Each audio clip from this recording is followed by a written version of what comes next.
Peuple du Dieu vivant, bonsoir et soyez les bienvenus sur notre plateforme. Nous rendons grâce à l'Éternel pour votre vie. Merci de nous accorder un peu de votre temps et de votre attention dans cet élan que nous partageons tous de pouvoir savourer les profondes vérités de la parole de Dieu, de la volonté de Dieu et de ses mystères. Merci encore une fois d'être présent. Nous accueillons notre instructeur fidèle et zélé, inspiré par l'Éternel, professeur Patricio. Bonsoir.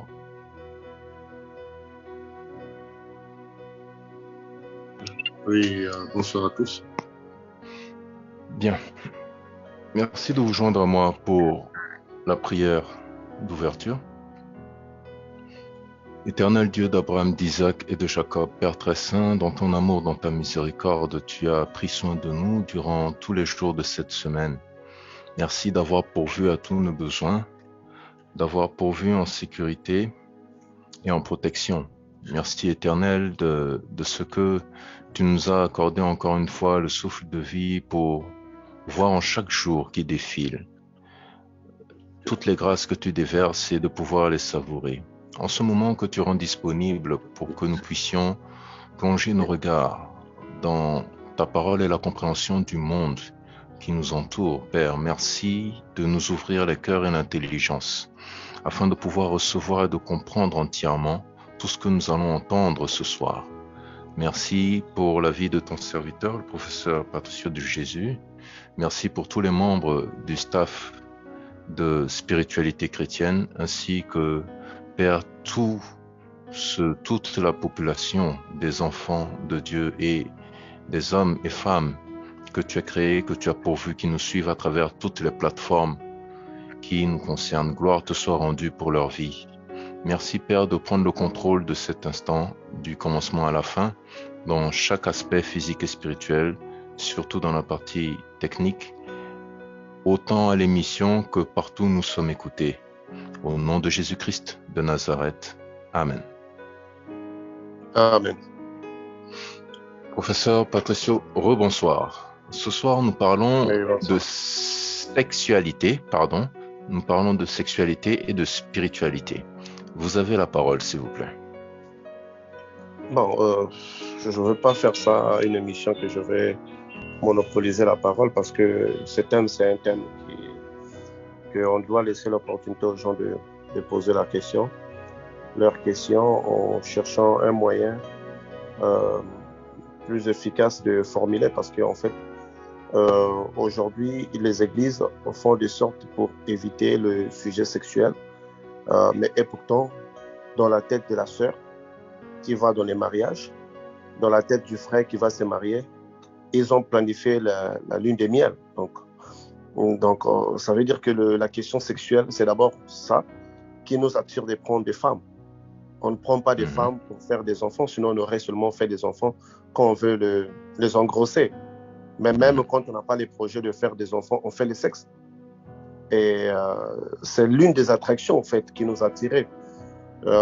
Donc pour être ensemble. Donc si aujourd'hui l'Église ne prend pas la responsabilité de ne pas vouloir parler de ça, c'est un peu alarmant pour nous qui recevons des cas où des gens sont au bord de la séparation parce que justement la sexualité dans les couples n'est pas bien assise.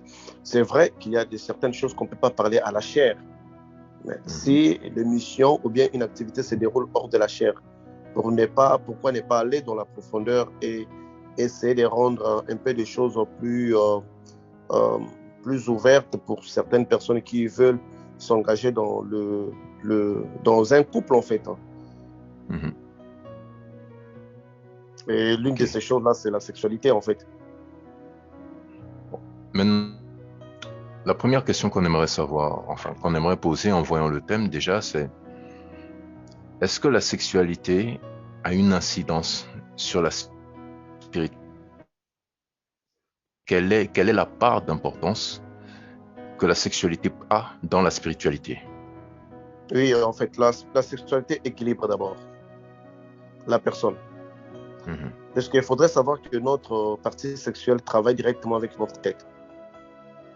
Aucune personne ne peut faire usage de son sexe si cela ne passe pas par la tête. Or, nous savons que même le Dieu que nous prions, la majorité de nos prières sont récitées par la tête. Donc, quelque chose qui aurait un impact direct avec notre tête aurait obligatoirement un impact avec notre spiritualité. Parce qu'en fait, la sexualité équilibre. Alors, vous savez combien de gens aujourd'hui dans le monde qui sont devenus déséquilibrés juste à cause de la sexualité? Vous savez combien de gens qui étaient hier déséquilibrés par manque de sexualité ou en ayant une sexualité mal gérée, qui aujourd'hui se sont mieux orientés parce qu'ils sont mariés? Il y en a beaucoup.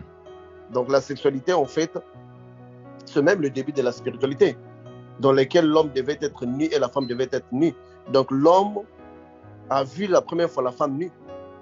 L'homme a commencé son cycle étant nu. Alors, donc, si nous voyons bien, tous les temps d'ailleurs que l'homme a vécu dans le jardin d'Éden, il a vécu nu. Alors, on voit automatiquement que cette nudité-là n'est pas seulement une interprétation, mais elle est aussi une réalité dans laquelle l'homme était avec Dieu. Donc, ça veut dire quoi? Quand on ramenait la femme vers l'homme, automatiquement l'homme pouvait voir que cette personne-là était différente de lui par sa structure corporelle. Donc, la sexualité, c'est quelque chose qui est très important d'ailleurs pour un couple, pour un équilibre. D'ailleurs, ça même le monde occulte le sait. Quand une personne trouve une bonne femme, sa vie spirituelle va être orientée. Quand une femme trouve un bon homme, sa vie spirituelle va être orientée. Alors, dans le monde du diable, on s'arrange à ce qu'on vous donne des femmes et des hommes qui ne vont pas vous correspondre dans l'une des choses. Donc, l'union de la femme et l'homme, d'ailleurs, la Bible nous dit, l'homme quittera sa femme, s'attachera à son épouse et deviendra une seule chair. L'homme quittera ses parents. Oui, plutôt s'attachera à son épouse et deviendra une seule chair. Mais quand on parle d'une seule chair, c'est l'unité. La connexion, ce n'est pas un seul esprit quand même. On ne parle pas d'un seul esprit, mais on nous parle d'abord d'une seule chair. Donc la spiritualité, donc la sexualité, équilibre, voilà pourquoi il y a des formes de yoga sexuel. Voilà pourquoi vous pourrez le savoir même à un certain moment. Si vous voulez bien centraliser votre spiritualité dans le cadre, par exemple, de l'occultisme ou bien de la magie, parfois on va vous exiger d'avoir un partenaire spirituel. Lorsqu'un sorcier veut détruire votre vie, il vient dans la sexualité. Lorsque vous souffrez des blocages, 99% des personnes qui souffrent des blocages, leurs rêves se sont autour du sexe où ils sont abusés. Donc la sexualité non seulement fait évoluer la personne dans la dimension spirituelle, mais ça fait aussi évoluer la personne même dans sa vie quotidienne de tous les jours. Vous savez combien de jolis pantalons que vous avez achetés parce que les femmes existent? S'il n'y avait pas de femmes, moi j'allais commencer à marcher avec une culotte trouée, bien trouée. Mais si j'achète de beaux pantalons, c'est parce que les femmes existent quand même. Vous savez, si on enlève les hommes, certaines femmes n'auraient même pas le temps de se maquiller, on va se retrouver dans un parc de gorilles. Donc c'est parce que l'influence de l'autre sexe opposé existe. Ça nous aide même à s'orienter, en fait, même dans la vie quotidienne de tous les jours. Donc c'est important. C'est très important. D'accord. Alors, à la lumière de la réponse que vous venez de donner, je veux prendre l'aspect. Vous avez trois choses que vous avez relevées. Premièrement, un truc qui tique, vous avez parlé de yoga sexuel. Vous pouvez développer, s'il vous plaît.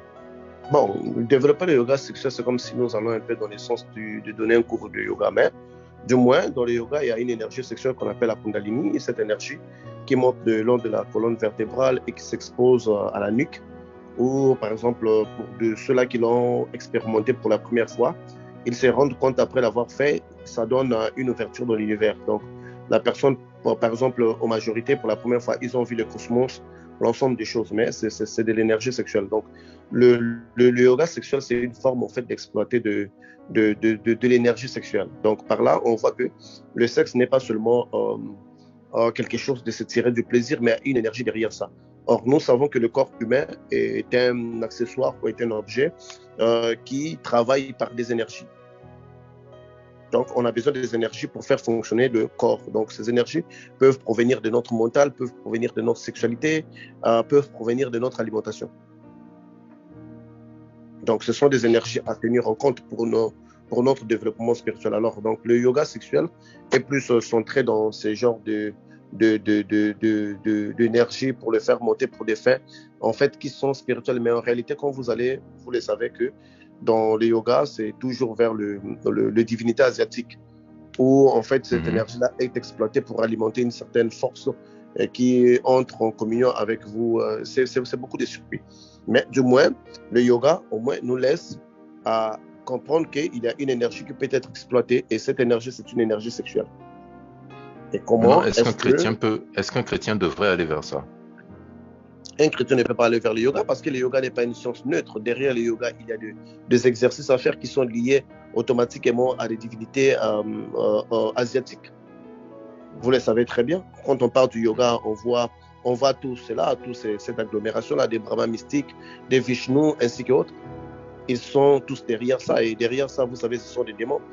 Donc, un chrétien ne peut pas faire le yoga parce que le yoga n'est pas chrétien.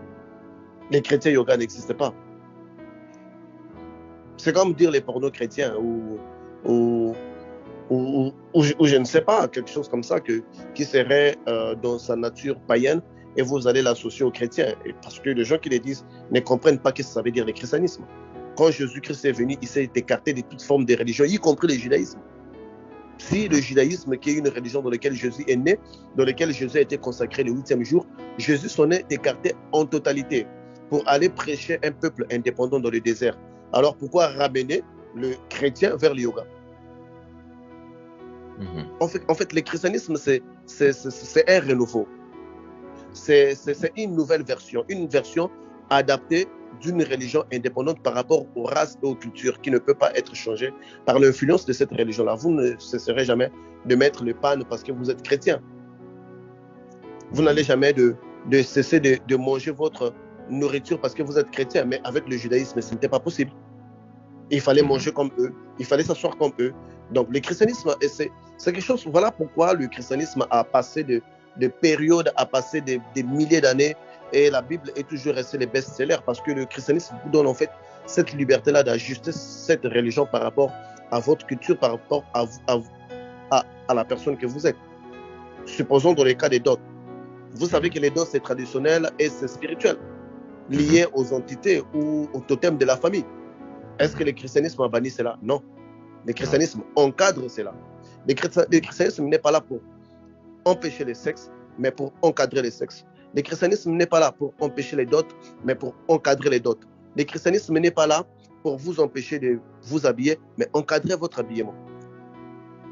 Dans le christianisme, en fait, pour ceux-là qui ont un œil un peu trop spirituel, ils verront le christianisme dans le cadre d'une lumière sur toute chose. Parce que si vous voyez le parcours de Jésus, à part la Sainte Seine, quel autre rituel que Jésus avait de nos gens? Il n'y en a pas. Est-ce que depuis que le monde est monde, dans toutes les religions que vous connaissez, citez-moi une religion qui a moins de 3 rituels. Ça n'existe pas. C'est l'unique religion qui a moins de 3 rituels, c'est le christianisme. Et les gens ne détectent pas cette modernité, en fait.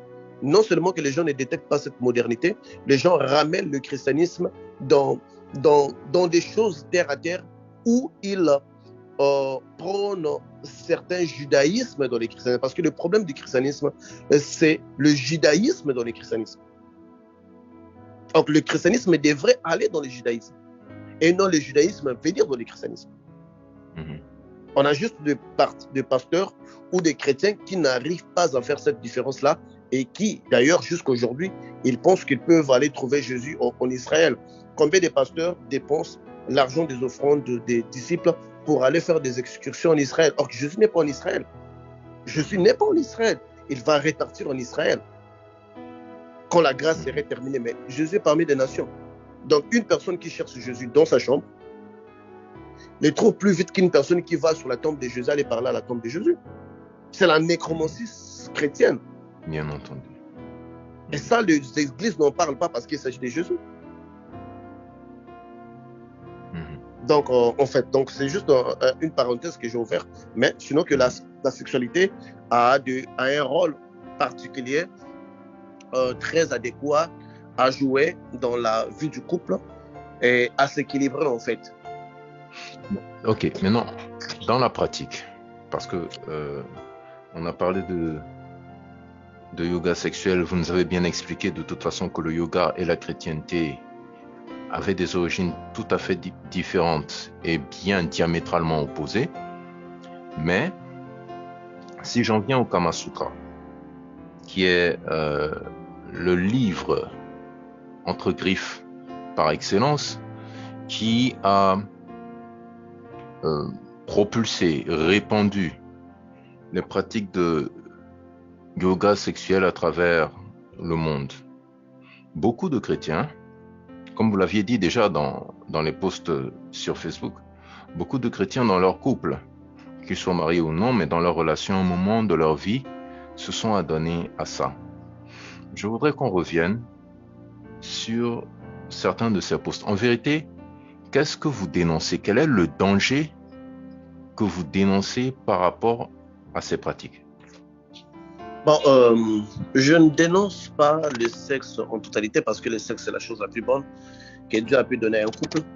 Le sexe, d'ailleurs, même d'après la Bible, ça nous parle, c'est le salaire de l'homme, parce qu'en Israël, si un homme venait de se marier, il avait droit à une année de ne pas aller en guerre. Donc, on veut dire quelque part là, il avait une année de ne pas mourir. Donc, lui, tout le monde pouvait mourir, mais lui, il ne pouvait pas. Donc, l'homme qui avait deux personnes, celui qui avait planté une vigne ne pouvait pas aller en guerre avant d'avoir bu sa vigne. Donc, c'était une excuse. Dès que vous avez une vigne, on ne peut pas, même si vous êtes un général, on va vous dire non, buvez au moins au premier votre vin quand vous serez prêt. Si vous êtes marié, même si vous êtes un général, on va vous donner une année. Donc, je ne dénonce rien sur les sexes. Seulement que lorsque nous parlons de Kama Sutra, toute chose dans le monde est encadrée. Donc, vous pouvez être un footballeur aujourd'hui, mais vous pouvez trouver des méthodes qui permettent de pouvoir mieux exercer ce sport-là. Vous pouvez être un écrivain, vous pouvez trouver des méthodes pour mieux exercer cet art-là. Vous pouvez être un chanteur, vous allez toujours trouver des moyens pour mieux l'ajuster. Donc, sur lesquels des livres sont venus pour mieux exposer le corps de la femme, des parties les plus sensibles qui peuvent apporter le plaisir à la femme et aider aussi les femmes aussi à comprendre quelles sont les parties que l'homme aime pour mieux l'exciter. Mais au-delà de ça, vous savez, Satan, c'est quelqu'un qui attend que quelque chose arrive pour qu'il lui vienne. Le diable, justement, est passé par là parce que, à part déshabiller une femme, faire la pénétration, le diable est venu avec beaucoup de choses, beaucoup de pratiques qui sont non seulement qui ne sont pas essentielles, mais qui, quelque part, ont conditionné la tête de plusieurs chrétiens en devenant un accrochage. Donc, un chrétien devient addict à ça. Comment est-ce qu'on dit même ça en français? Obsédé. Comment ça? Obsédé? Non, pas obsédé, mais oui, c'est ça l'obsession en fait. Il devient accroché à ça. Donc, accro, oui. Oui, il devient accro à cela parce que derrière ça, il flue des démons. Et vous verrez qu'aujourd'hui, le sexe est devenu sans limite. Parce que l'homme se permet de faire tout ce qui peut être fait durant le sexe. Or, il y a eu un débordement. Et derrière ce débordement-là, non seulement la personne a brisé les limites que Dieu lui a mis, il s'est livré maintenant à un sexe contre nature, donc un sexe qui n'est pas organisé et qui, normalement, devient plus grave. Parce que même dans la Bible, on nous dit qu'après avoir eu des rapports sexuels avec votre femme, il faudrait vous remettre à l'instant sur la prière. C'est-à-dire que dans la Bible, on le reconnaît qu'il y a un débordement dans le rapport sexuel. Mais, à part le débordement qui peut être naturel, nous, les hommes et les femmes, nous avions créé en fait des habitudes qui aujourd'hui ont remplacé le sexe dans son vrai essence. Pourquoi je l'ai dit? C'est tellement très important. Parce que moi, je vois aujourd'hui la femme surtout, parce que dans le sexe, la personne la plus débordée, c'est la femme. La femme est en train de perdre son usage féminin pour vouloir captiver l'attention de l'homme avec ce qui ne fait pas sa féminité. Et en agissant cela, par exemple, une femme qui cesse de plaire son homme avec son sexe vaginal, automatiquement, l'utilité de cette femme n'y est plus. Puisque les pouvoirs de la femme résident dans son sexe. Les pouvoirs de la femme résident dans son sexe. C'est dans son sexe que la femme donne la vie. C'est dans son sexe qui fait que la femme puisse être un être féminin. Mais aujourd'hui, il y a des hommes qui peuvent rester une année de rapport sexuel sans même pénétrer sa femme par son sexe. Il va par d'autres moyens, bocal, je ne sais pas, anal, ou je ne sais pas quoi encore, parce qu'il reste qu'à grimper sur les arbres et à faire des sexe acrobatique. Donc, il a tout est fait, et bizarrement, le chrétien pense que Dieu a tout régularisé sauf les sexes. Et ça, c'est ça les dangers qui arrivent, parce que je parle récemment, j'ai eu parlé ou discuté dans des interviews avec des démons pour en ce qui voit du sexe. Il y a beaucoup de démons qui m'ont répondu que c'est par le sexe qu'ils sont arrivés. Il s'arrange que certains couples dorment sales pour qu'ils puissent être parmi eux. Et vous savez, vous comme moi, que quand on chasse l'esprit de, comment est-ce qu'on appelle ça, les incubes, les succubes, les esprits des maris de nuit ou des maris de nuit. Oui, ils ne vont jamais quand la personne n'a pas une vie sexuelle qui est digne. On ne parle pas d'une vie sexuelle saine, parce que la vie sexuelle saine n'existe pas. Parce que quand vous déshabillez la fille d'autrui, ce n'est plus déjà saine. Quand un homme qui n'a jamais quitté ses habits débarque en tenue de naissance, il n'y a rien qui est saine là. Mais c'est au moins orienté. Et l'une des choses du diable, c'est de désorienter cela. Alors, il faudrait rappeler les chrétiens. Parce que le danger dans le christianisme, c'est lorsque les modèles qui forment ou qui fondent un chrétien, et c'est un modèle païen. Les modèles qui forment ou qui fondent un chrétien devient un modèle païen. Un chrétien, son modèle, c'est Beyoncé. Tu n'es plus le temple du Saint-Esprit. Un chrétien, son modèle, c'est le modèle qui inspire sa vie quotidienne, c'est le TikTok. Tu n'es plus un chrétien. Tu vois cette petite déviation-là.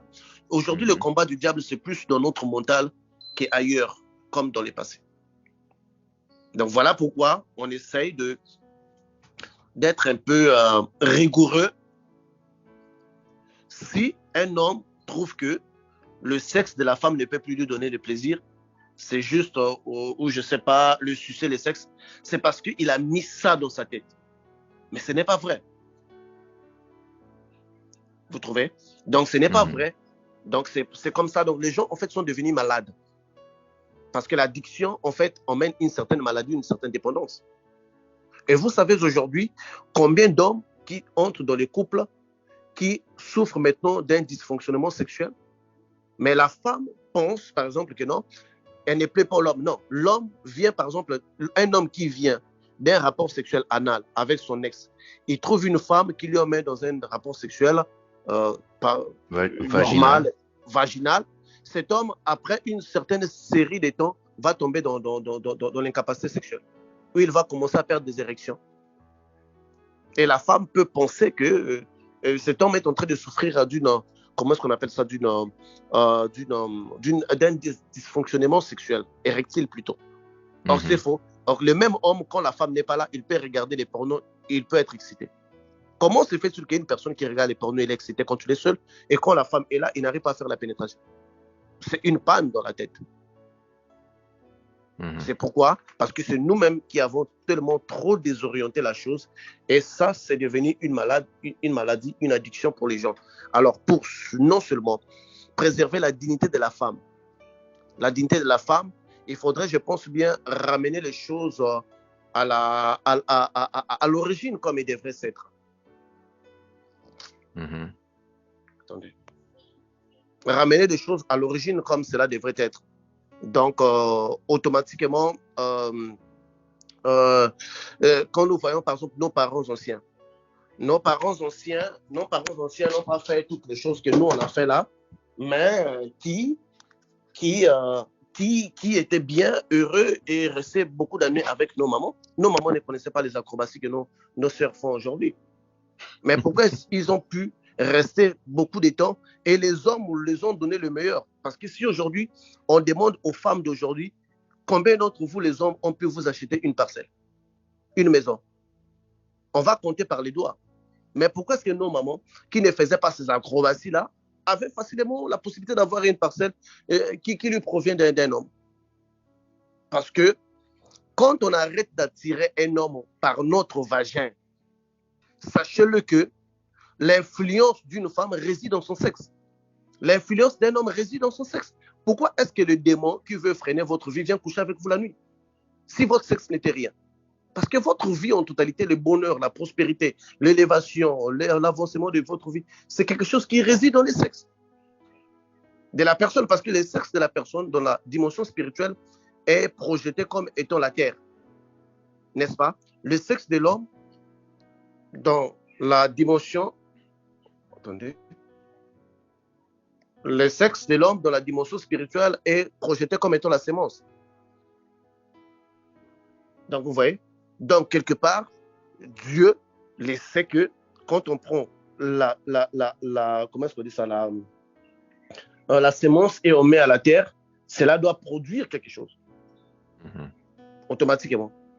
Et qu'est-ce qui se passe? Moi, en fait, pour être un peu normal, là, moi, je sais que 2, 3 personnes ou 4 prédicateurs ou 20 prédicateurs qui vont parler, parce que je sais que beaucoup de gens ne vont pas me suivre dans cette ligne. On ne peut pas redresser le monde. Mais du moins, on a une race de chrétiens qui sont appelés à être puissants. Pour être puissant spirituellement, on ne doit pas trop faire des choses sales avec notre mental. Parce que le mental, comme nous l'avions dit dans les émissions passées, c'est un grand portail. C'est un très grand portail. Alors, quand vous avez rendu votre mental tellement trop sale à un certain point, sachez-le qu'il y a des démons qui ne vont plus vous obéir. Vous dites aux démons, allez-y, les démons vous voient nu. Ah, quitte ça, les chairs de fesses, là, toi, ça veut dire quoi? Les démons sont des boudeurs. Ils vous posent dans une activité pour en faire des comptes que vous perdez la puissance. De la puissance et de l'influence sur eux. Oui, c'est ça en fait le problème avec des chrétiens. Tu vois un pasteur qui a un gros ventre, un papa qui n'arrive pas à chasser un démon qui vient à peine de rentrer dans les marchés. Comment ça? Parce que ce que ce pasteur-là fait, ça ne lui correspond pas. Ça ne lui correspond pas. Je vous dis que quelqu'un qui pense que pour que le sexe puisse être riche, il doit faire le sexe anal, c'est juste une panne qui se trouve dans sa propre tête. C'est une panne qui se trouve dans sa propre tête. Et si cette personne ne fait pas recours à les redresser, il va devenir accro. Vous savez, les PD aussi ont commencé comme ça. Ils pensent que son sexe, c'est son anus. Il est devenu PD. On les critique.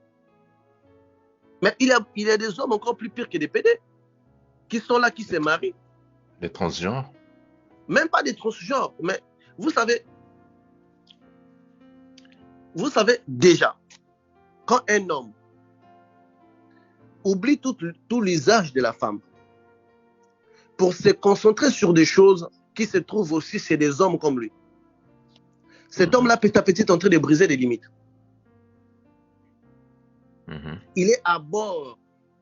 Il est à bord de faire une rechute. Voilà pourquoi, au Brésil, vous allez voir la majorité des hommes qui aiment le sexe anal, aujourd'hui, ils couchent avec des transgenres. Avec ce genre d'hommes-là qui mettent les seins, les fesses, mais c'est toujours un homme. Ils sont aujourd'hui attirés par eux.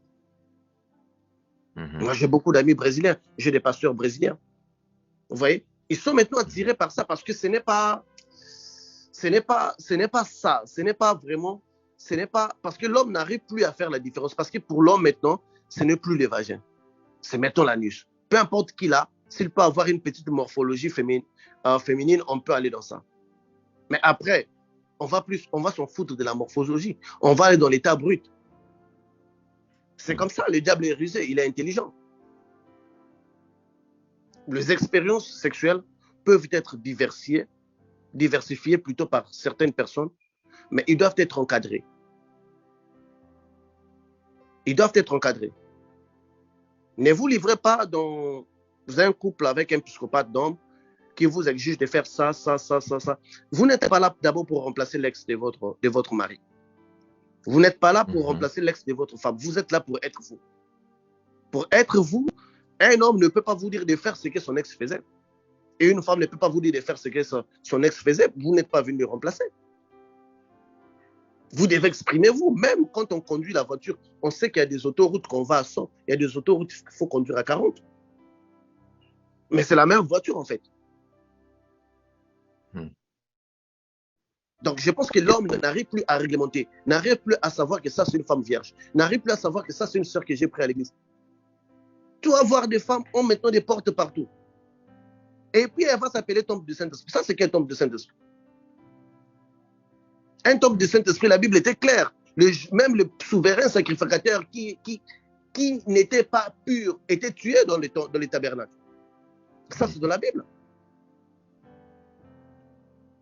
Et toi, tu veux invoquer le Saint-Esprit quand parfois même, je dirais même, ton anus est plus grand même que ton vagin. Est-ce que tu trouves ça c'est convenable?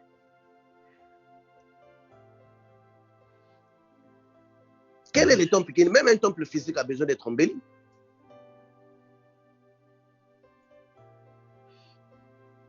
Ok. Peuple de Dieu, vous êtes sur Spiritualité chrétienne. Nous tenons une séance Zoom live chaque samedi à partir de 22h GMT. Ce soir, le thème, c'est la sexualité et la spiritualité. Et j'ose croire que vous avez tous, autant que vous êtes parmi nous, avec nous ce soir, des questions tout aussi dérangeantes les unes que les autres. Sentez-vous libre de vous exprimer, sentez-vous libre de demander, de poser des questions qui fâchent, de poser des questions qui choquent. On n'apprend pas sans remuer la connaissance. On n'apprend pas sans déranger les ténèbres en allumant la lumière. Alors, j'attends vos questions, s'il vous plaît. Merci. Professeur, dans Lévitique, dans la Sainte Parole de Dieu, le livre de Lévitique au chapitre 18 à partir du verset 19. Du verset 19 au verset 23. Je lis, il est écrit: Tu ne t'approcheras point d'une femme pendant son impureté menstruelle pour découvrir sa nudité. Tu n'auras point commerce avec la femme de ton prochain pour te souiller avec elle. Tu ne livreras aucun de tes enfants pour le faire passer à Moloch, et tu ne profaneras point le nom de ton Dieu. Je suis l'Éternel. Tu ne coucheras point avec un homme comme on couche avec une femme. C'est une abomination. Tu ne coucheras point avec une bête pour te souiller avec elle. La femme ne s'approchera point d'une bête pour se prostituer à elle. C'est une confusion. Je vais jusqu'au verset 24. Il est écrit: Ne vous souillez par aucune de ces choses, car c'est par toutes ces choses que se sont souillées les nations que je vais chasser devant vous. Ok. Amen. Donc nous voyons que Dieu, par là, a chassé des nations parce qu'il se livrait à ces choses-là. Aujourd'hui, si vous allez dans les gammes de magasins, parce que nous ici on a beaucoup de magasins, donc quand vous conduisez, vous pouvez voir même depuis la vitrine, certains choses sont exposés. Aujourd'hui, il y a beaucoup de femmes qui couchent avec des animaux. Comment je vais vous allez me dire, mes frères Patricio, ça c'est un peu de l'exagération. TikTok montre beaucoup ça, oui, YouTube aussi. Moi, j'ai vu des femmes avec des sexes verts. En plastique, sexe vert. Quand tu prends un sexe vert, tu as déjà vu un homme avec un sexe vert. C'est quoi? C'est un extraterrestre ou quoi? Un lien ou quoi? On a vu des femmes avec des sexes, tu vois, non, ce sexe, ça, c'est un sexe d'animal. Généralement, quand on regarde le sexe d'un homme dans sa structure, on a une tête de sexe qui est fait, non? Qu'on appelle le chapeau. Beurré, je ne sais pas comment vous allez l'appeler. Mais on voit des sexes que d'autres femmes utilisent qui n'ont rien à voir avec l'apparence même du sexe de l'homme. En faire quelque chose en fer Si tu vois, c'est un peu comme le sexe du chien, machin. Mais écoute, les diables font des choses. Il est tellement trop intelligent qu'il sait qu'on ne peut pas emmener tout le monde au bord de la dérive. Mais on peut faire adopter les gens des choses d'une manière sans pourtant qu'ils se rendent compte. Donc, moi, je pense que moi, je fais des expériences spirituelles. Tout ce dont moi je vous parle, je l'ai fait. Moi, j'ai pratiqué beaucoup de gens de sexe avec des femmes dans ma vie. Je suis quand est-ce que aussi ma spiritualité a commencé à décoller. Et je suis quand est-ce que aussi j'avais des combats spirituels qui ne cessaient pas. Qui ne cessaient pas. C'est justement que parce que le sexe, lorsque nous allons dans la dimension spirituelle, le sexe est un grand portail. Le sexe n'emmène pas seulement les esprits que nous appelons nos enfants dans les mondes, mais ils peuvent aussi appeler d'autres esprits qui ne sont pas nos enfants dans les mondes. Et il faut savoir que tout esprit qui passe par les sexes se stabilise pour longtemps, n'est-ce pas?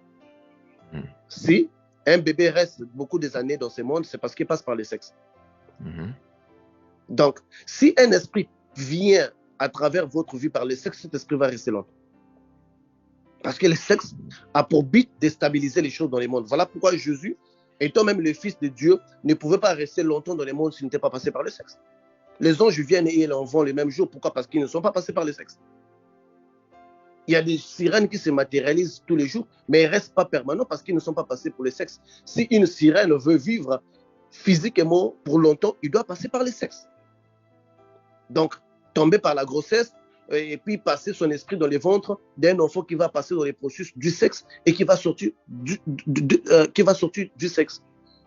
Donc, ce qui sort du sexe se stabilise.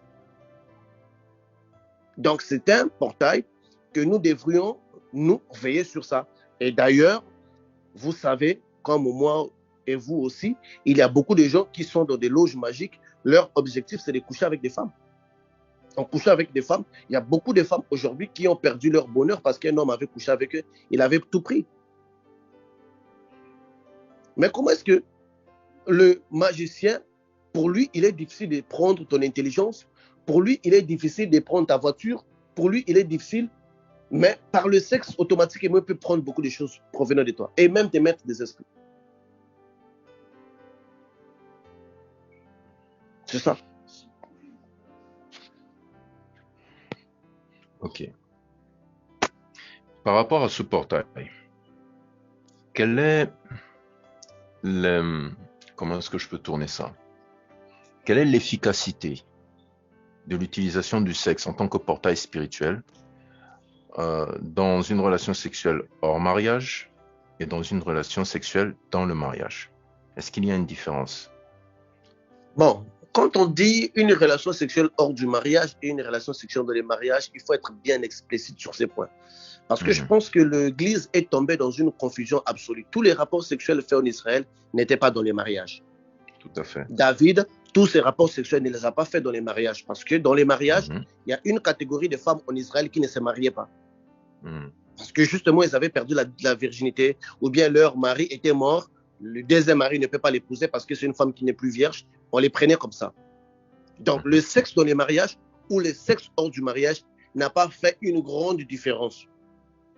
Okay. Pourquoi? Parce que la différence doit être dans l'esprit de la personne. Quand dirons-nous d'une personne qui fait le sexe dans les mariages, mais qui le fait de la manière qu'il le faisait avec des prostituées hors du mariage? Okay. Parce que c'est comme si nous voulons prendre les prostituées de la rue, le mettre dans le corps de nos femmes officielles. Non, frère. Et c'est ça.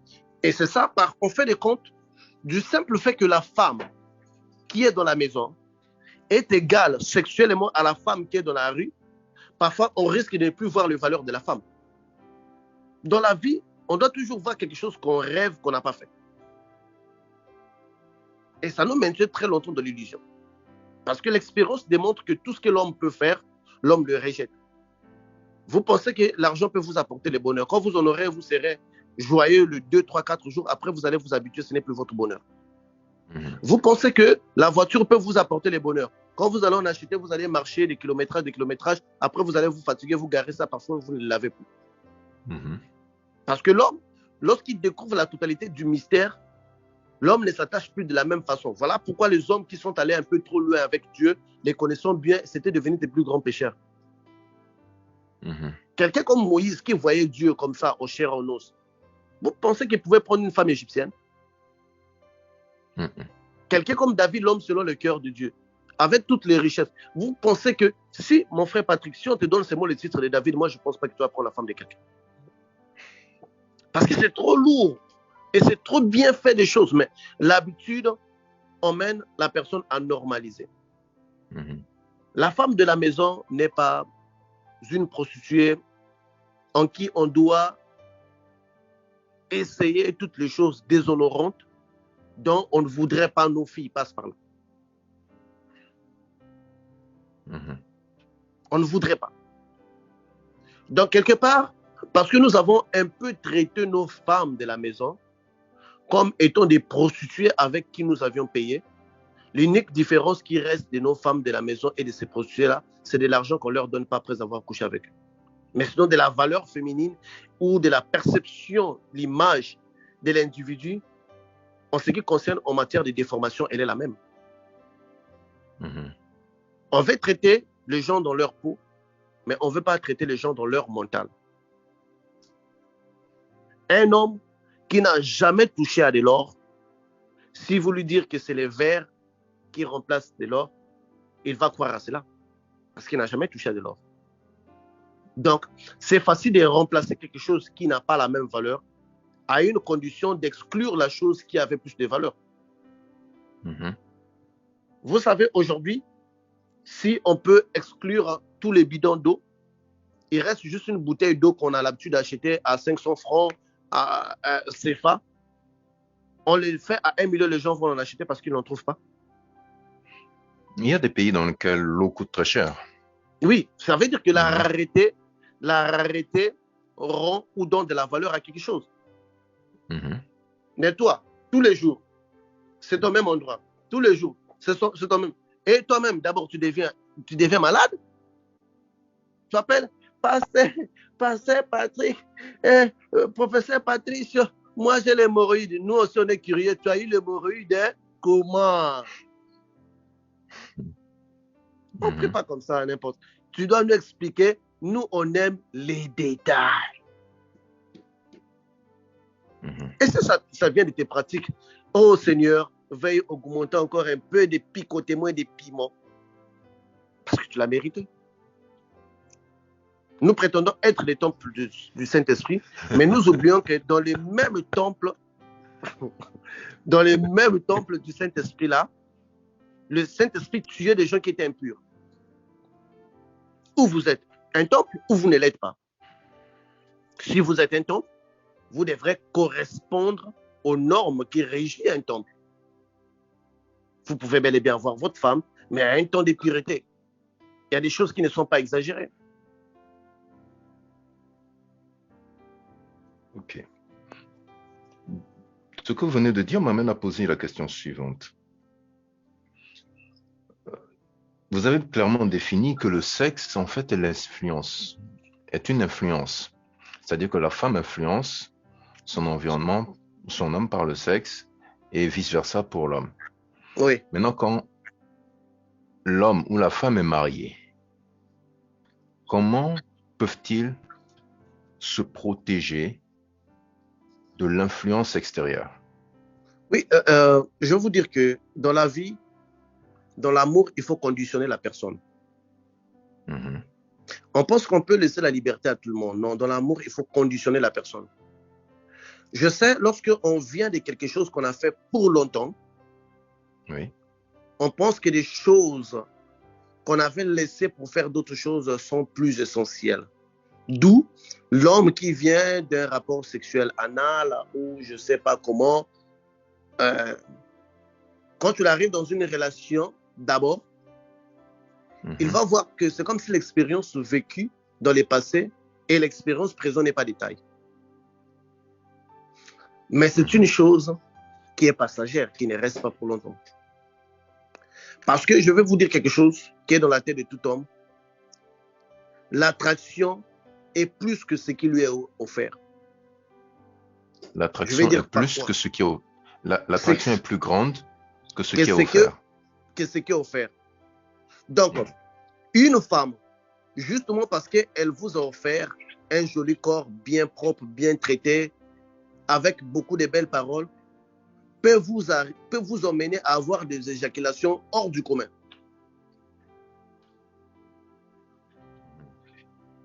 Parce que l'attraction nous emmène un peu à embellir là. Parce que c'est là d'abord l'une des questions qui emmène des femmes à ne pas comprendre, surtout des femmes qui se croient belles, qui insultent des femmes qui sont moins belles. Celle-là, elle est moins belle.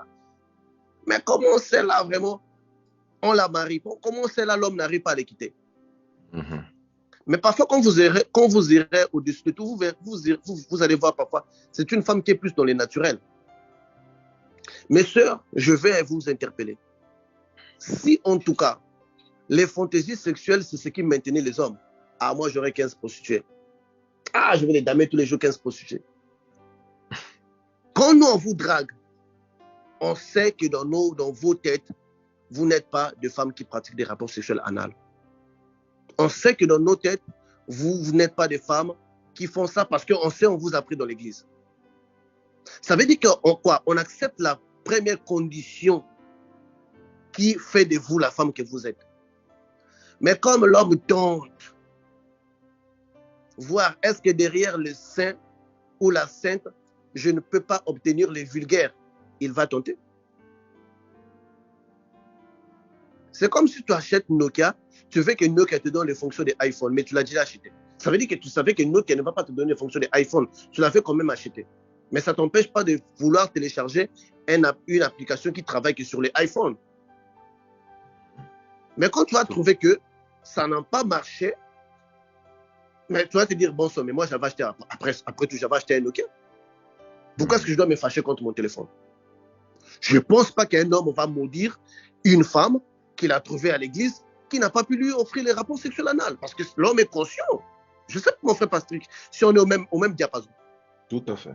Parce que si on a fui les anus ouverts là pour aller chercher une femme à l'église, ça dit beaucoup. Et les femmes n'en comprennent pas. Elles vont encore s'embrouiller dans ceux-là que nous on fuit. Donc parfois l'homme court derrière une certaine dignité, mais par manque ou par carence, par habitude, il peut lui arriver de vouloir demander ça.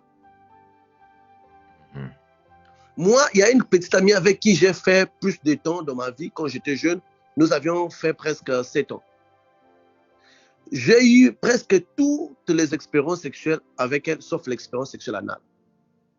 Elle me faisait attendre, demain je ne serai bien, pas aujourd'hui. Demain je serai bien. Tu sais combien de temps je suis resté 7 ans?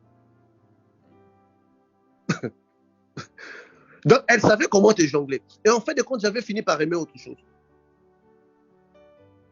Parce qu'elle était provocatrice. Parce qu'en fait, ce qui manque aux hommes, ou à la majorité des femmes, beaucoup de femmes ne sont pas trop provocatrices. Un homme aime une femme qui la provoque.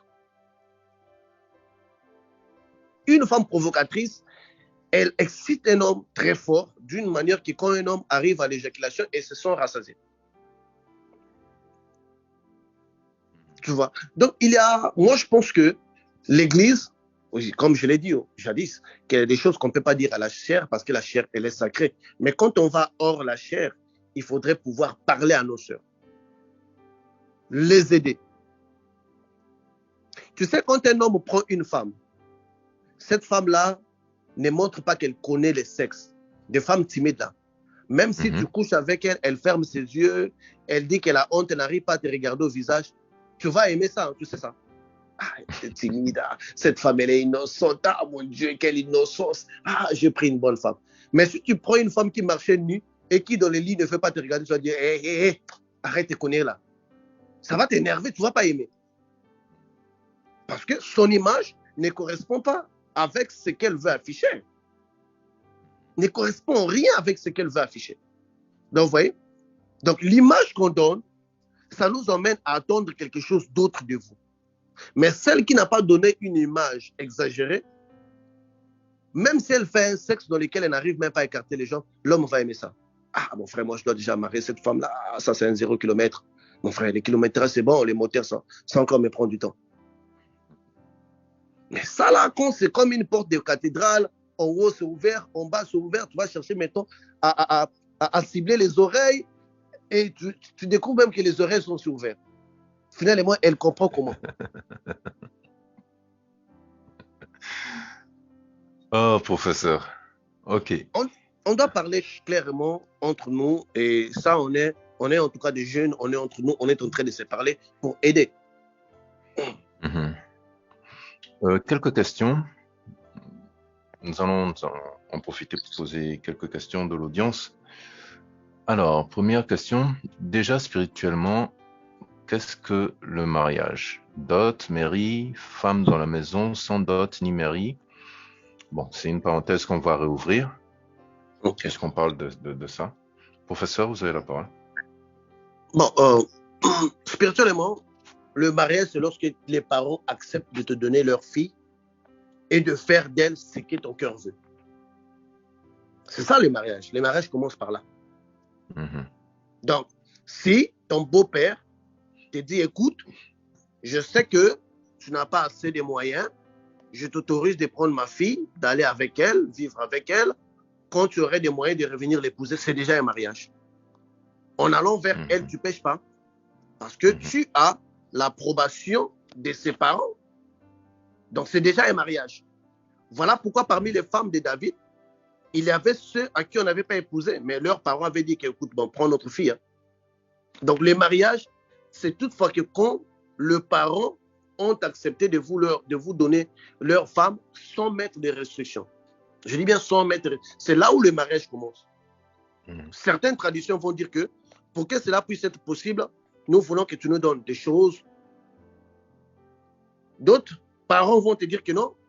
Bon, moi, j'ai assez de moyens. Je sais que toi, tu es un débrouillard. Tu viens de commencer la vie. Je ne veux pas de ça. Prends ma fille. C'est aussi un mariage. Parce que le mariage, c'est lorsque les parents disent oui. Nous acceptons, tu peux l'emmener. Donc, le mariage commence à partir de là. Donc, ce n'est pas la dot. Ce n'est pas le mariage religieux. Parce que d'ailleurs, le mariage religieux n'existe nulle part. On a eu tous les rois en Israël. Vous avez déjà lu quelque part, un tel roi est allé faire le mariage au temple. Ça n'a pas existé. Vous avez déjà lu dans le Nouveau Testament qu'un tel pasteur, un tel apôtre est allé faire le mariage dans le temple des apôtres, dans l'assemblée des apôtres. Il n'y en avait pas. Donc le mariage religieux quelque part n'existe pas. Le mariage civil au départ aussi n'était pas. Mais c'est une forme pour nous de l'accepter. Et dans des pays là où il y a des mariages traditionnels, on ne peut pas vous accepter le mariage civil si vous ne passez pas par les traditionnels. Donc, pour dire que le mariage, c'est lorsque le parent accepte d'abord, il vous donne, parce que ce sont eux. Dieu ne peut pas venir vous dire que vous avez péché lorsque votre beau-père avait dit prenez ma fille. Gratuitement ou par argent. Dieu n'a rien à voir avec ça. Ok, merci. Autre question. Est-ce que le sexe peut ouvrir les yeux spirituels? Oui, si le sexe peut ouvrir les yeux spirituels, oui, parce que souvent, vous savez, lorsque nous allons un peu dans même la sorcellerie, il y a des gens à qui on a ouvert les yeux spirituels parce que juste la personne qui l'initie lui a montré son sexe. Okay. Ou la personne qui est en train de l'initier a pris quelque chose, un morceau de viande, a plongé dans son sexe et puis lui a donné pour manger.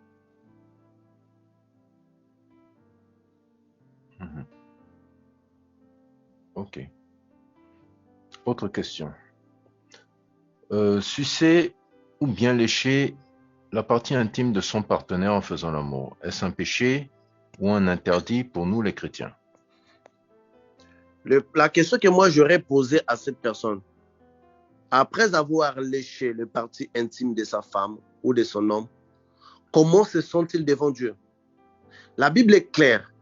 Tout ce qui n'est pas fruit de conviction est péché. c'est biblique. Mhm.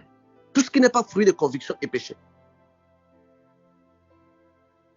Vis-à-vis de vous-même, vis-à-vis de votre personne, vis-à-vis de votre façon, pensez-vous que ça c'est logique ou bien ça ne vous affecte pas, ça c'est tout à fait normal. C'est vrai, on ne peut pas vous mettre des lois à part ce qui est déjà écrit, mais à part des lois qui ne sont pas écrites, nous avons ce qu'on appelle notre relation intime avec Dieu. Notre relation intime avec notre Dieu, cela dépend parce que dans les mondes spirituels, plus qu'on avance, plus qu'on doit automatiquement abandonner certaines choses. Celui qui n'a pas trop avancé, il est dans toutes les choses. Celui qui va un peu plus en avant, il commence à lâcher certaines choses. C'est comme ça dans les mondes spirituels. Des choses que je faisais auparavant. Est-ce à dire que celui qui estime que ce qu'il fait ne lui pose pas de problème a le droit de le faire? Celui qui estime ce qu'il fait ne lui pose pas de problème va voir ces images-là dans sa propre spiritualité. Parce que, tu sais, Dieu a une façon de punir les gens. Il ne faut pas te dire de ne pas faire, mais tu le fais. Tu vois même un petit problème de rien de tout temps, tu n'arrives pas à prier et à avoir la solution pour ça. Pendant que d'autres en passent, tu arrives quelque part avec des païens en train d'appliquer pour les visas, tous les païens ont eu le visa. Toi, on t'a donné un refus et l'ambassadeur a écrit en bas du passeport, ha, ha, ha, ha, tu vas dormir, tu vas rester en Afrique. Rien que toi. Rien que toi, tout le monde est passé. Dieu a des multiples façons de nous faire comprendre qu'il y a un temps que nous devrions abandonner certaines choses. Dans la spiritualité, lorsqu'on évolue, on abandonne certaines choses. Jésus nous accepte tels que nous venons, mais nous ne restons pas avec Jésus tel que nous sommes, parce que nous devrions changer. Ça, c'est sûr. Nous devrions changer. Il y a des gens qui sont restés avec Jésus tels qu'ils étaient venus. Un grand mangeur vaginal, il est même devenu douce d'âne, parce que là, maintenant, il mange tout. Non? Automatiquement, on doit voir, on doit revoir ces choses-là. Donc, on ne veut pas vous emmener, vous-même, quand votre spiritualité va grandir, il y a des choses que vous n'allez pas, vous allez vous-même abandonner. Mais, professeur, quelqu'un qui est dans des pratiques entre griffes, je dis entre griffes, c'est biblique, contre nature, à quel moment sa spiritualité va grandir? Parce que déjà, s'il s'oppose aux prédispositions naturelles que Dieu a faites, comment est-ce qu'il peut évoluer? C'est justement pour ne pas imposer. Parce que vous savez, le sujet sexuel là, il y a des gens qui pensent qu'il y a trop gougou dans ça là. S'il y a trop gougou dans ça là, supporte que quelque chose ne marche pas. Tu choisis entre goût et avancer. Mais si tu veux avancer, trop gougou là, tu vas mettre ça à côté et tu vas trouver que ce que tu pensais, ce n'était pas trop gougou là. Ça devient gougou parce que tu ne fais que ça. Il faut conditionner la personne. Tu sais, il faut conditionner. Tu sais, je parlais avec une femme qui était prostituée et elle dit que moi, j'aimais que les hommes... Moi, j'aimais que les hommes me lèchent. Il dit que j'ai trouvé un homme qui a un gros sexe. En tout cas, depuis le temps passé, j'étais faible de pénétration violente. J'aime quand on me pénètre, je sens. Et à cet homme-là, je ne lui ai jamais demandé de me lécher. Donc, dès que je le vois, directement l'image de ces pénétrations me vient dans la tête. Même si on est dans une fête, je vais chercher un trouble pour qu'on rentre à la maison. Parce que ces pénétrations ont conditionné mon esprit. Tu vois? Donc, quelque part, la personne a quitté sur une chose. Moi, je vais vous dire, tu sais, on prend des femmes, on prend des hommes, on n'a pas le temps de leur donner des dialogues. Et on n'a pas le temps de les aider pour surmonter quelque chose. Et ou soit on veut leur faire abandonner ça d'une manière brute. Ok, une femme qui arrive, parce que tu ne peux pas d'abord te lancer dans une relation avec une femme qui n'est pas vierge et vous ne parlez pas de vos expériences sexuelles. Ça n'a pas de sens. Mhm. Ça n'a pas de sens. Vous devriez parler de vos expériences sexuelles, savoir par où elle est passée, qu'est-ce qu'elle a vécu. Donc, Tout à c'est fait. très important. Donc, quand vous allez parler, vous allez voir, ah, celle-là, elle est trop partie dans des rapports sexuels comme ça. OK, bon, maman, je sais que tu ne peux pas abandonner ça en une journée. Je sais que tu peux abandonner ça en quelqu'un. Mais écoute, on va faire ceci. Moi, je veux qu'on puisse adopter ça. Mais pour t'aider, on va faire ça une fois les mois. Le reste des mois, on fait normal. Non, vous êtes en train de l'aider parce que aider, on ne peut pas aider quelqu'un qui est tombé dans la boue si nous-mêmes on ne descend pas dans la boue. Tu ne peux pas aider quelqu'un qui Tout tombe à dans la fait. boue si tu veux rester propre. Ça n'existe pas. C'est d'ailleurs l'un des problèmes des prédicateurs. Mhm. Jésus, pour aider l'homme, il devrait naître dans le corps des péchés. Oui. Ça dit beaucoup. Et les gens n'en prennent pas de ça. Tu ne peux pas aider quelqu'un sans vouloir te ramener à sa dimension. Tu seras trop parfait pour lui. Il va voir qu'il ne peut pas t'atteindre. Mhm. Comment tu peux lui montrer que tu peux surpasser ça si toi, tu ne connais pas? Mhm. Pourquoi est-ce qu'un voyou reçoit facilement la prédication d'un voyou? Pourquoi une femme prostituée se laisse convaincre facilement par la prédication d'une personne qui était prostituée? Pourquoi un magicien comme toi s'était laissé facilement persuader par mes abordages spirituels? Parce qu'on vient du même monde. Mhm. C'est ça en fait. Donc il faut d'abord arriver là où la personne se trouve. Lui montrer qu'on peut faire ce que tu fais là et ne pas être accro. Et surpasser. Bon, je vais tourner la question comme ça. Quelqu'un au départ, un homme ou une femme, au départ ne pratiquait pas, je vais aller sur un thème qui fâche, l'homosexualité. Non, l'homosexualité déjà, on sait, écoute, l'homosexualité Ok. déjà, on sait Ok, bibliquement que d'accord. c'est pas approuvé.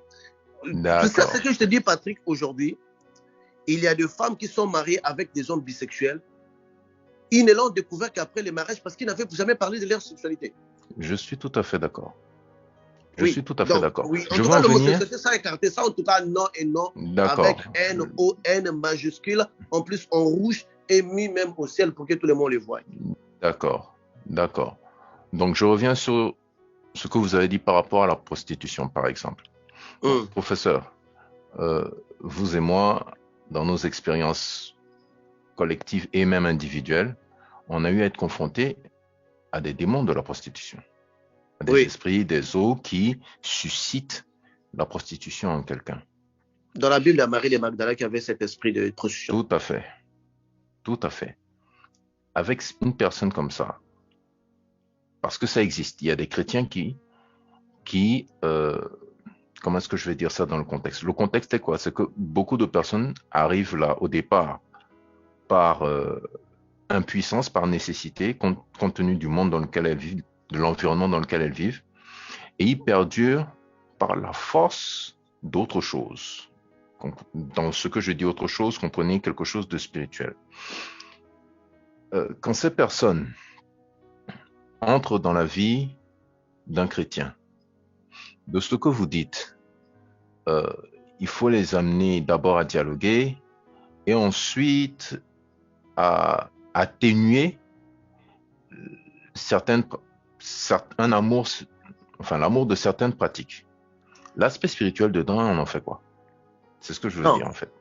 D'abord, on va dire qu'une femme qui a un homme n'est pas prostituée. Une femme est prostituée lorsque il monnaie le sexe ou il a des rapports sexuels avec des différents partenaires. Tout à fait, tout à fait. Donc, les démons puissants de la prostitution qui agit quand cette femme est livrée à ce genre d'acte n'a pas la même dimension d'un esprit d'addiction qui va essayer d'agir quand la femme est dans le foyer. Oui. Là, vous avez déjà un problème qui est résolu déjà à moitié. Ok.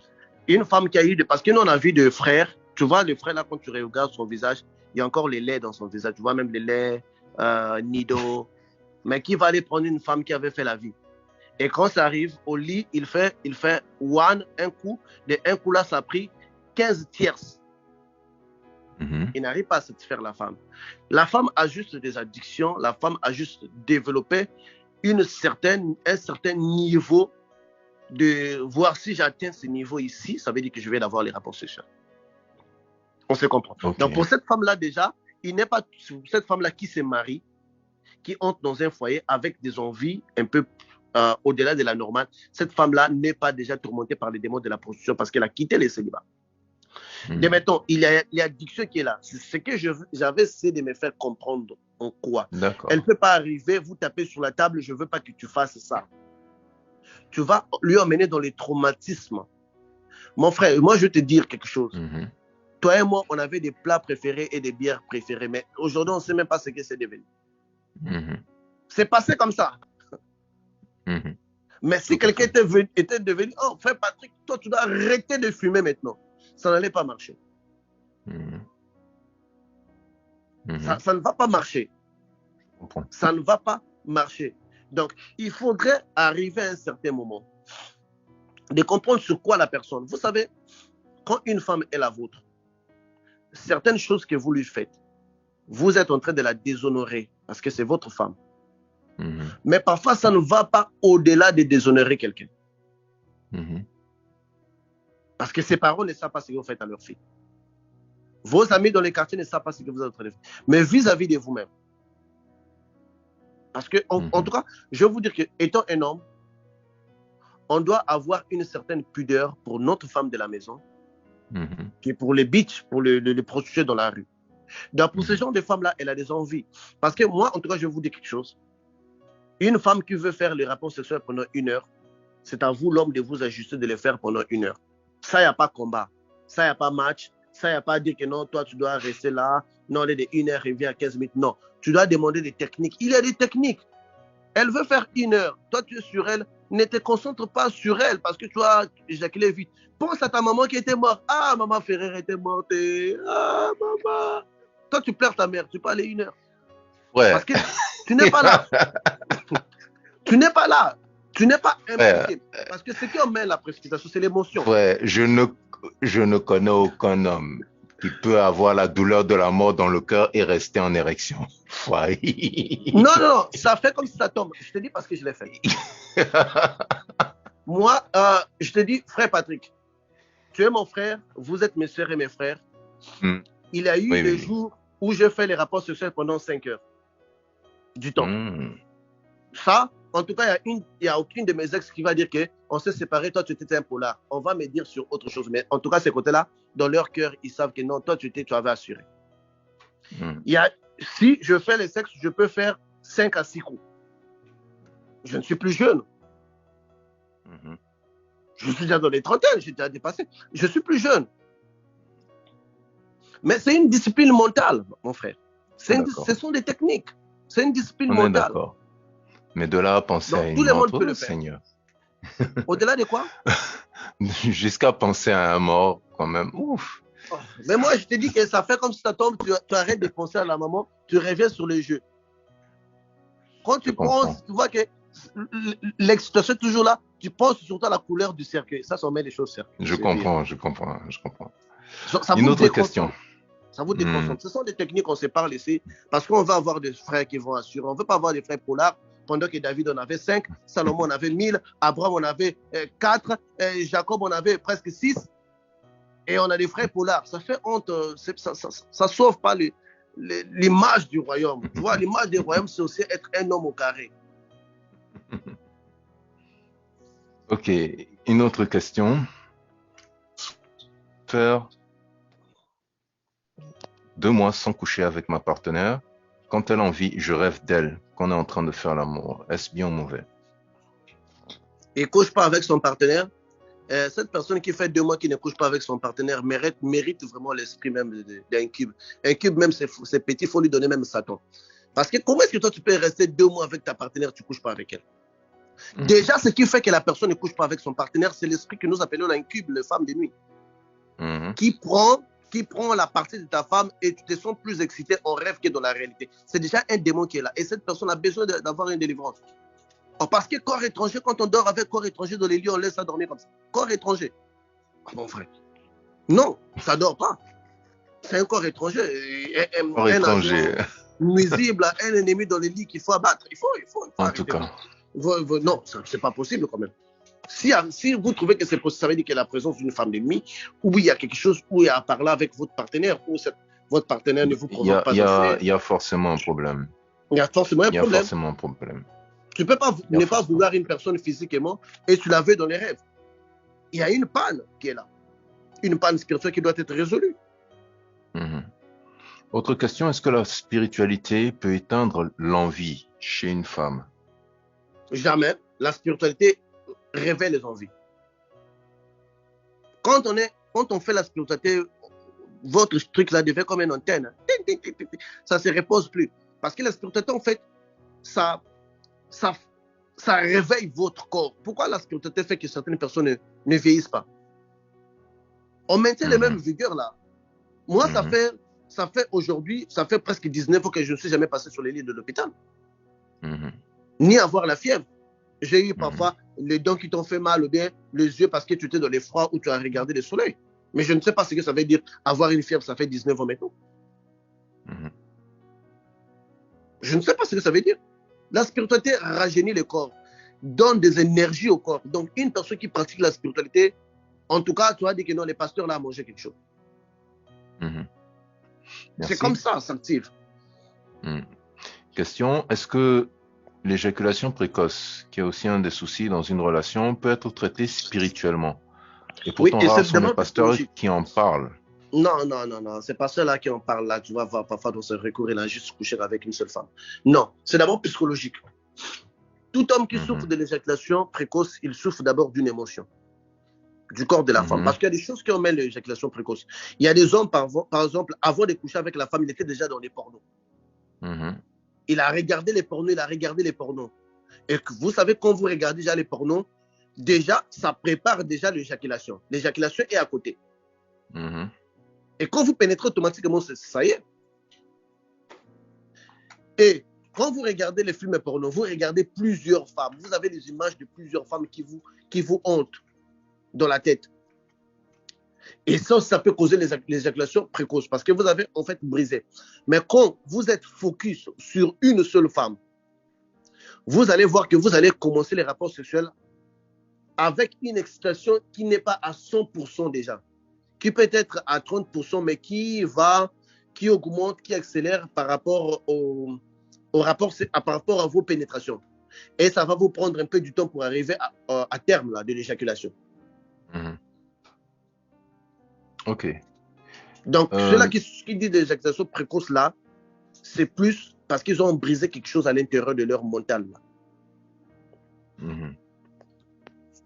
Ils se sont attachés à quelque chose dans leur mental, en fait. Le mental. Donc, ils ont déjà cette image-là qui les allume avant même de pénétrer. Voilà. Question. Un pasteur peut-il épouser 4 femmes? Un pasteur ne peut pas épouser 4 femmes parce que quand il avait pris la première femme, il avait fait un vœu de fidélité. Quand il prend la deuxième femme, il viole le vœu de fidélité. Dieu va le juger parce qu'il avait fait un serment devant Dieu et devant les hommes d'être fidèle à une seule femme. David en avait 4 ou 5. Oui, David en avait 4 ou 5 parce qu'il n'avait pas fait le vœu de fidélité. Est-ce qu'un pasteur peut être polygame? Il ne peut pas parce qu'un pasteur fait le vœu de fidélité. La Bible dit qu'il est mieux à un diacre, donc quelqu'un qui sert dans les temples, d'avoir une seule femme. Tout à fait. Même la condition sur la femme d'un pasteur n'est pas mise en ce qui concerne les juifs. Mais elle est mise en ce qui concerne notre manière de procéder. Nous faisons un vœu de fidélité. Quand tu vas vers une autre femme, tu pèches contre ta première femme. Tu pèches contre Dieu qui était là. Tu pèches contre le pasteur qui vous a marié. Tu pèches contre le maire qui vous a marié. Tu pèches contre tout le monde. En fin de compte, on va te pécher toi aussi. C'est ça. Ce n'est pas la même condition. Un pasteur ne peut pas. Un pasteur qui n'a pas fait le vœu de fidélité, qui se base sur les traditions ou qui en avait parlé avec sa femme, écoute, moi j'en aurai 4, j'en aurai 3, je ne ferai pas un vœu de fidélité. La femme a été d'accord, les parents de la femme ont été d'accord avec ces mots-là. Et lui, il est assujetti par d'autres règles que nous, on ne peut pas lui imposer. Mais si c'est contre la volonté déjà de quelqu'un, si ce qu'il fait là, c'est nuire à l'existence de quelqu'un, automatiquement, il est en train de pécher. Une question, professeur. Est-ce qu'une femme chrétienne peut adhérer au mouvement sexy, c'est-à-dire elle veut se faire sexy. Si oui, est-ce qu'elle doit le faire ou le réserver spécifiquement, particulièrement pour son mari ou son partenaire, ou alors le faire pour que tout le monde entier voit que, bon, voilà, cette femme, c'est être sexy. Quand on dit d'abord s'adhérer au mouvement sexy, ça veut dire qu'on prend quelqu'un comme modèle, n'est-ce pas? Tout à fait. Modèle, c'est Beyoncé, modèle, c'est Nicki Minaj, tel qu'on voit ici aux États-Unis. Vous avez déjà pris quelqu'un d'autre, j'ai déjà dit ça au début. Quand quelqu'un de ce monde ou une chose du monde devient un modèle pour les chrétiens, ces chrétiens-là n'est pas les temples du Saint-Esprit. On peut s'habiller d'une manière provocante pour son mari. Même marcher nuit d'ailleurs, de toutes les façons, tout est permis. Mais on ne peut pas, parce qu'il y a un problème qui est là. Jésus fut clair. Il dit, celui qui regarde une femme a déjà convoité dans son cœur. A déjà convoité dans son cœur. Ça veut dire que le péché est déjà consommé. Là où il y a les péchés, il y a les démons. Si ton habillement fait que quand les hommes te voient, ils veulent avoir le sexe avec toi, si cet homme-là qui veut ne peut pas l'avoir parce que c'est toi qui l'as emmené là, il y a un démon qui passe par ça, qu'on appelle un cube au succube. Mes frères, moi je connais des femmes qui s'habillent bien, vestes sur mesure, pantalons sur mesure, mais c'est tellement décent qu'elles deviennent même sexy. Parce qu'il y a des femmes aujourd'hui, il faut les reconnaître, qui ne sont pas sexy, mais qui sont sexuelles. Merci. Il y a une différence d'être sexuel et d'être sexy. Expliquez-nous. Parce que vous savez, en Afrique, les gens prennent tout, hein, parce que c'est l'anglais sexy. Non, il y a sexuel, il y a sexy, il y a sexuel, il y a sensuel. Il faut savoir faire cette différence-là. Donc, voilà pourquoi je te dis, on ne peut pas dire aux gens de ne pas faire ça, mais puisque les conséquences spirituelles sont là. Toi, tu as provoqué les hommes qui sont excités. Dans leur pensée, ils ont lâché leur démon. Parce que quelqu'un qui a un démon, qui veut coucher avec toi, si lui ne peut pas t'avoir physiquement, son démon va accomplir la tâche. Demandez toutes les personnes qui ont des démons, ils vont dire que quand je discute avec quelqu'un, un malheur lui arrive. Qui a exécuté cette partie-là? C'est son démon, parfois c'est à son insu. Donc, il y a aussi des gens qui ont des démons en eux parce qu'il veut t'avoir, parce que tu l'as excité. Son démon va aller accomplir cette tâche. Toi, tu vas rêver qu'on te viole. Lui aussi va rêver qu'il a eu le sexe avec toi. C'est-à-dire, c'est comme prendre une femme belle, la mettre nue dans le groupe des hommes musclés et vous voulez que cette femme-là ne puisse pas être violée. Exact. C'est une chose et son opposé en même temps. On tombe dans les péchés parce que les gens nous ont proposé des péchés ou parce que nous, on les a tirés dans les péchés. Est-ce que toi, ton accoutrement attire les autres dans les péchés? Et puisque c'est toi qui attires les autres, un homme qui était chez lui en train de prendre ces machins traditionnels-là, il n'a pas vu quelqu'un qui passe. Toi, tu passes, tu lui permets d'atteindre l'extase. Parfois, il prend même tes images pour se masturber. Ça dit que toi, non seulement toi tu pêches, tu emmènes les autres à pêcher. Vous savez, moi j'ai toujours dit aux gens, vous pouvez vivre votre vie telle que vous le voulez, mais évitez que votre vie puisse devenir un scandale pour les autres. Une pierre d'achoppement. Un pierre d'achoppement. Parce qu'une fois que cela est fait, le diable passe. Le diable a un droit légal. Il va dire, oh Seigneur, toi tu veux protéger qui? Quelqu'un qui expose ses fesses comme ça, toi tu vas les protéger. Dieu, on l'attrape par ses propres paroles. Hein. Voilà pourquoi ça te est un accusateur. Oui, mais quand une femme qui est mariée, qui expose ses fesses, ou soit cette femme est encore à la recherche d'un homme, ou soit cette femme continue de faire la publicité. Mais moi, je sais qu'une chose qui est vendue, on ne fait plus la publicité de ça. Si on fait la publicité, c'est parce que la chose n'est pas vendue, ou elle continue encore de vendre. C'est toi l'homme qui ne sait pas.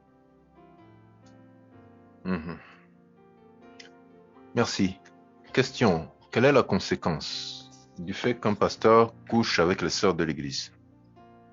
Les pasteurs qui couchent avec les sœurs de l'Église, illégalement, c'est leur père spirituel. Il leur montre leur nudité. Toute personne qui te montre sa nudité, si c'est ton père, il te donne une malédiction. Pour que cela cesse, le pasteur doit maintenant assumer les tâches du mari ou des fiancés. Il doit acheter ce titre-là de devenir ton mari.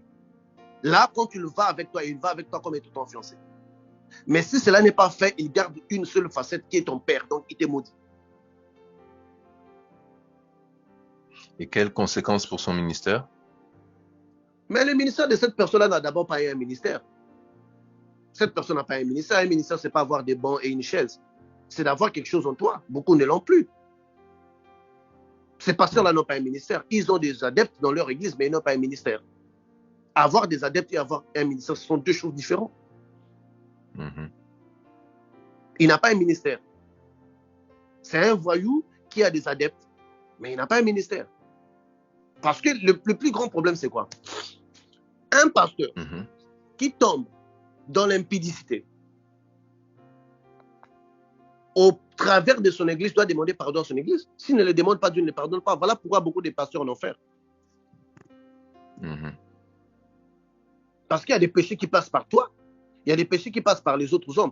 Tu ne peux pas, Patrick, venir me gifler et aller demain demander pardon à Dieu. Dieu ne va pas te pardonner. Il va te dire qu'il faut d'abord aller demander pardon à celui qui t'a giflé. Tout à fait. Donc, tu ne peux pas quand même prendre l'église que Dieu t'a donnée pour gérer. Toi, tu commences à zigouiller toutes les sœurs et toi, tu vas demander pardon à Dieu et tu ne demandes pas pardon à ton église. Ça ne marche pas. Tu es toujours dans ces péchés. C'est facile de pécher, mais remédier au péché. Ça ne marche pas. Ça ne marche pas. Ok. Apparemment, plus de questions. Apparemment, j'ai choqué les gens. Les gens pensaient que tout était permis. Plus de questions.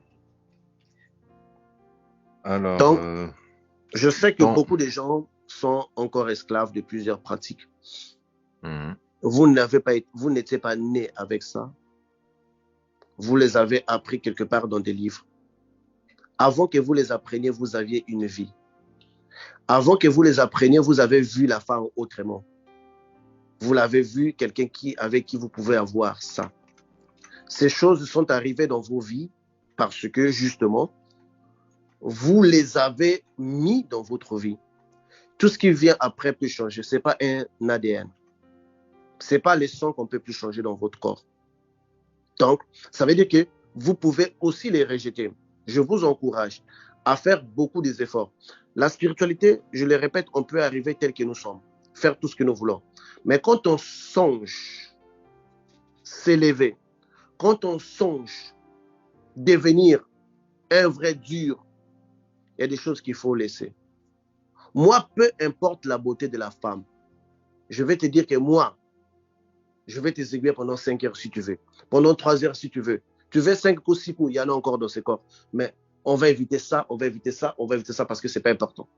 Parce que ce n'est pas quand même avec ma langue là que je chasse les démons et je vais aller mettre dans ton anus et puis des mois, je vais dire à un démon de partir. On va me tabasser toute la nuit. J'aurai des coups de tête plongeants parce que ça, c'est blaguer avec les choses.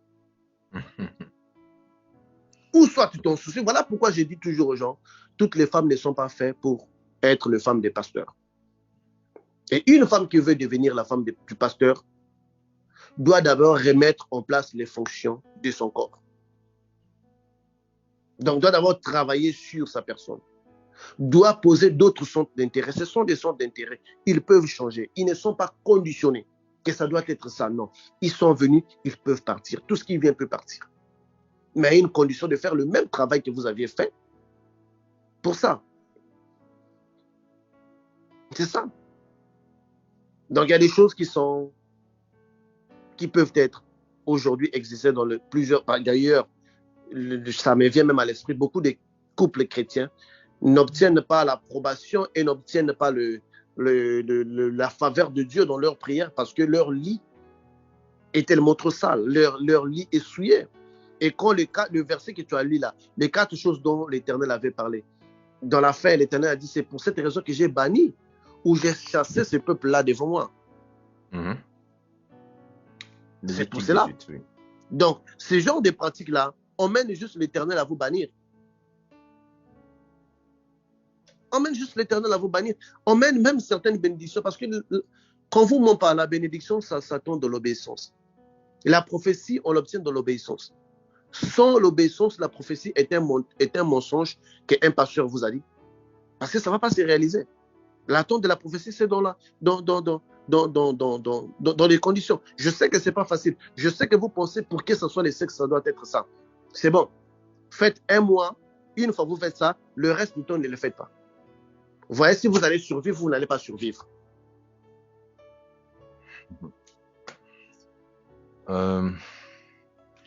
Une question que j'avais oubliée. Est-ce que le sexe peut constituer un obstacle à une évolution ou un épanouissement spirituel? Si oui, dans quelles conditions? Sinon, dans quelles conditions? Il nous faudrait une autre émission. Je pense que je me répète, ou c'est un problème de la langue française, où les gens ne veulent justement pas comprendre. Parce que comment est-ce qu'on peut répéter la même chose déjà plusieurs fois, que le sexe peut être une bénédiction, peut être une malédiction. Ça dépend comment on l'utilise. Je pense qu'on les comprend. Si on l'utilise mal, toutes les choses, même la Bible qui est là, si tu l'utilises mal, ça devient une malédiction. Pourquoi pas le sexe? Tu sais combien de personnes ont plié la Bible en leur faveur?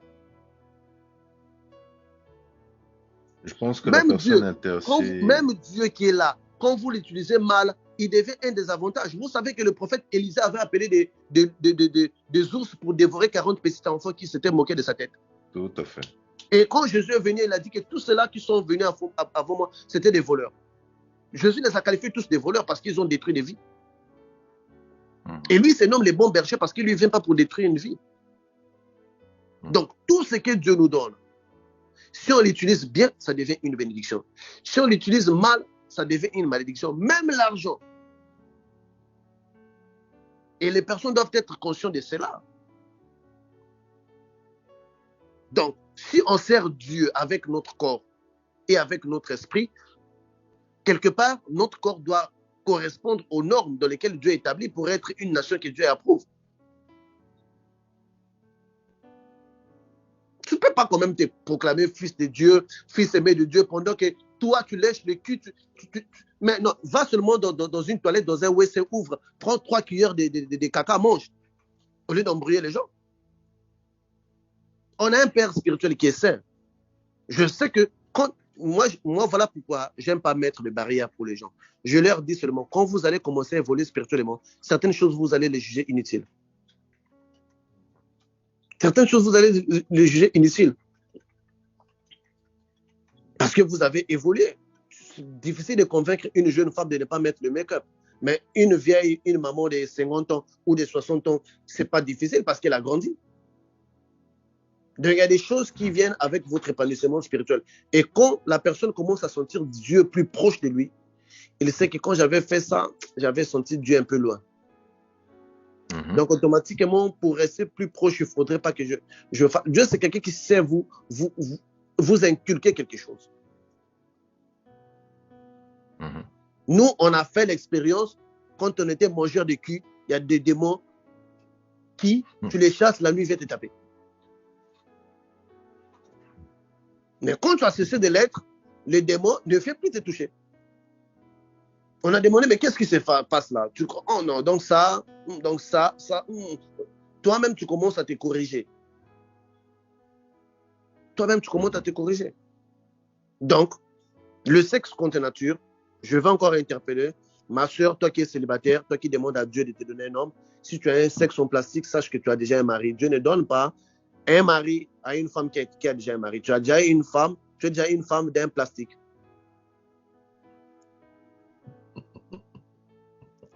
On se comprenne sur ça. Ok.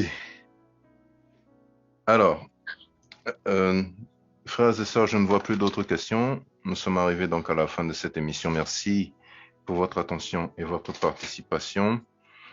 Ce sujet était sensible et en même temps controversé, mais je pense que l'essentiel a été dit. Nous sommes heureux. Une question. Le pasteur qui met au monde avec des sœurs en cachette, quel est le sort de ces enfants et leur maman? La réponse à cette question, frère, les enfants est déjà venue. Les enfants n'ont qu'un sort, c'est les pasteurs qui pêchent. Quel enfant qui a sort? C'est la même réponse que pour votre question précédente. Mais oui, mais voilà pourquoi je dis qu'on tourne en rond là sur des mêmes questions ou je ne sais pas comment. Parce que, je ne sais pas, le sort de ces enfants, un enfant qui naît dans les mariages et un enfant qui naît hors de mariage, ils n'ont qu'un sort. Ce sont des enfants au même pied d'égalité. Tu ne me diras pas parce que d'autres enfants de Jacob étaient nés des esclaves qui n'étaient pas des femmes mariées à Jacob, n'avaient pas le même poids que d'autres femmes que les enfants que Jacob avait avec ses femmes officielles. Tu ne me dirais pas que l'enfant qui est Salomon, que David avait eu avec sa concubine, n'avait pas les mêmes poids que les autres enfants de David. Ça n'existe pas dans les dimensions spirituelles. C'est le sang qui compte. Si le sang est béni, toute ta progéniture est bénie, peu importe là où l'enfant vient. Si ton sang est maudit, toute ta progéniture est maudite, peu importe là où l'enfant vient. C'est le sang qui compte, pas les conditions dans lesquelles l'enfant est né. Mais c'est toi qui commets cet acte-là, c'est toi qui pêches. Et pas l'enfant. Ok, merci.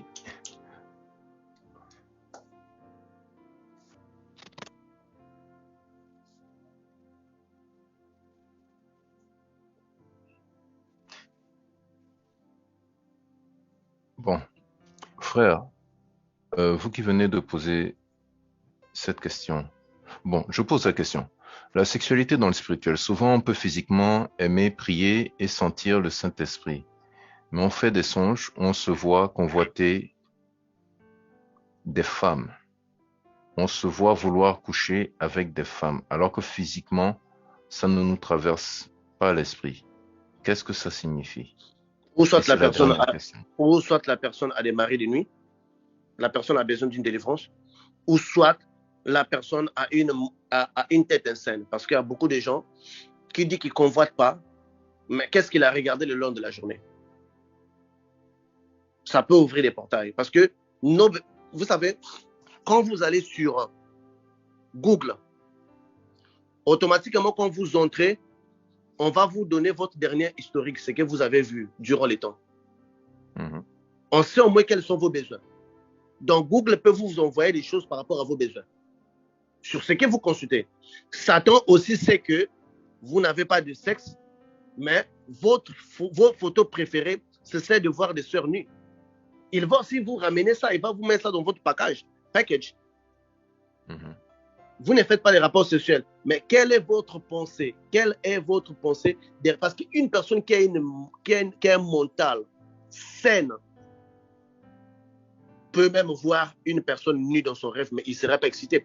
Si vous déclenchez l'excitation, soit il y a un désir non comblé en vous, soit il y a une activité de ce genre qui vous a traversé. Ou soit il y a une attirance envers cette personne, mais dans votre subconscient. Il y a une raison pour que cela existe. Mais ou au pire des cas, s'il n'y a rien, il y a une femme de nuit qui est là.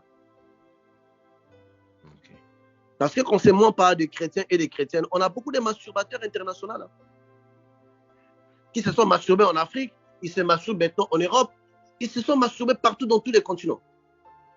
Une personne qui est dans la masturbation ne peut pas non plus stopper cela, parce que la masturbation en fait ne vous rassasie pas. Mais ça crée en fait une envie de plus en vous. Ce n'est pas une activité mentale.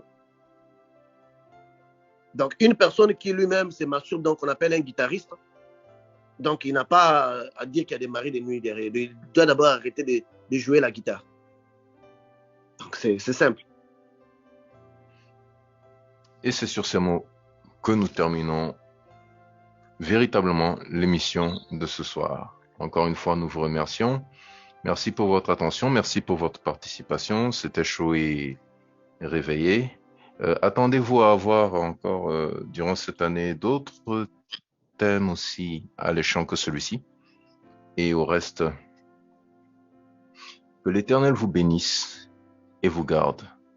Au nom de Nazareth, très bonne soirée. Nous nous retrouvons demain pour notre séance de prière d'intercession hebdomadaire. Dieu vous bénisse. Bye bye.